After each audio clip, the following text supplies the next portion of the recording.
Well, I want to thank Speaker McCarthy for bringing both Republicans and Democrats together, as well as Leader Jeffries for agreeing to do that so that people on both sides of the aisle can see just how dire this problem is, and having the CBO director talk about this new updated baseline, which should be a concern to everybody in America. Clearly, this isn't a partisan issue when you look at how out of control spending is, how the deficits continue to grow, and what that does to hurt the vital programs that we need to continue to work towards. We need a strong national defense. We want to strengthen Social Security and Medicare, and yet those programs are less stable today than they've ever been before.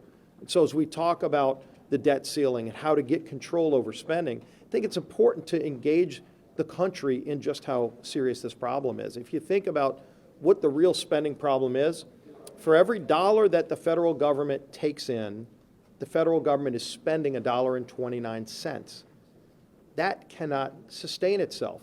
That's why we have these runaway deficits. In the last 2 years of massive spending, trillions of dollars in spending that President Biden did has only exacerbated the problem. And so as we talk about how to get control over spending and addressing things like why are we paying people not to work? Why are we spending over $100 billion, by the way, to give welfare benefits to people who are fully able-bodied who could be in the workforce?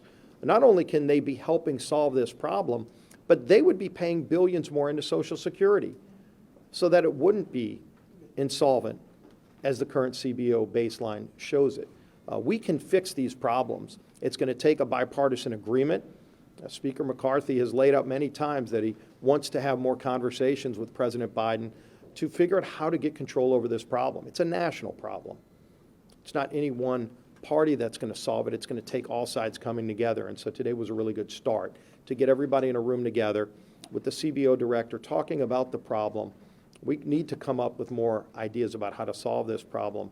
But I think having a realization of just where we are is going to only help the conversation about how we get out of this mess.